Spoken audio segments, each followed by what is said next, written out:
آپ سے پوچھا ہے کہ آج کی جمہوری ریاست میں اسلامی اصول شورا اور احتساب کو مؤثر اداروں کی شکل میں کیسے ڈھالا جا سکتا ہے؟ اسلام جب بات کرتا ہے امروم شورا بینہم کی اور انسان نظام بناتے ہیں، تو کیا ہمارے تاریخی طور پر جو کچھ نظام ہمارے خلفائے راشدین نے بنایا، صحابہ کرام نے بنایا، ان کے بعد بنے، اس میں کوئی احتساب کا کوئی مؤثر نظام موجود تھا؟ اس لیے ہم نے دیکھا ہے کہ آج کل اینٹی کرپشن کے ادارے ہیں اور باقی نیب ویب بھی بنے ہیں.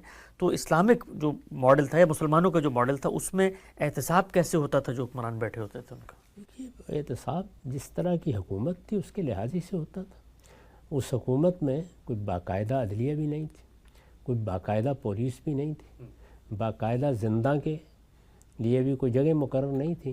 تو جس طرح کا نظام تھا جہاں سے خلافت راشدہ کی ابتدا ہوئی، اس کے لحاظ سے احتساب ہوتا تھا.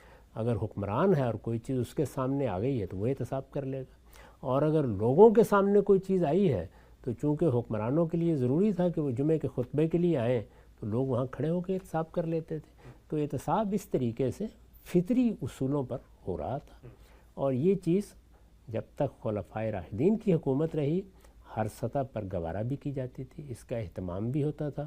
بعد کے زمانوں میں باقاعدہ محتسب مقرر بھی کیے گئے، وہ لوگوں کا احتساب کرتے تھے. یعنی ایک احتساب وہ ہے کہ جو لوگوں کا کیا جاتا ہے، امر بالمعروف اور نہی عن المنکر کے طریقے پر.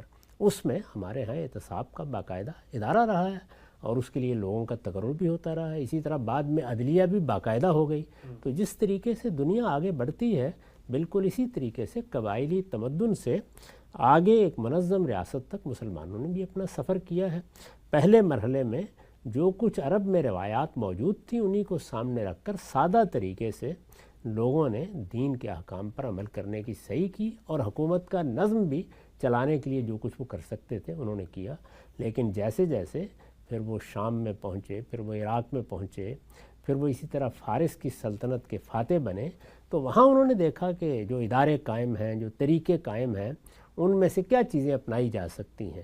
تو دفاتر میں تبدیلی آئی، ان کا اہتمام کرنے میں تبدیلی آئی، ان کے لیے کس طرح کی خدمات چاہیے ان میں بھی تبدیلی آئی، اور چھوٹے چھوٹے محکمے بھی وجود میں آنے لگ گئے. تو جو طریقہ دنیا کے اندر کسی چیز کے ارتقاء میں ہم دیکھتے ہیں وہی طریقہ وہاں رہا ہے. اس وقت دنیا میں اس کے ادارے نہ صرف یہ کہ بن چکے ہیں، بلکہ اس کے لیے بہت کچھ قانون سازی مختلف ملکوں میں ہوئی ہے. وہ ادارے مختلف تجربات سے گزرے ہیں، اور تجربات ایسی چیز ہے کہ جس کا کوئی بدل نہیں ہوتا. چنانچہ جو کچھ دنیا میں اچھا ہے اس کو آگے بڑھ کے اپنانا چاہیے، جو کچھ برا ہے اس سے اللہ کی بھی پناہ مانگنی چاہیے اور اجتناب بھی کرنا چاہیے. بالکل واضح ہو گیا. آگے بڑھاتے ہیں.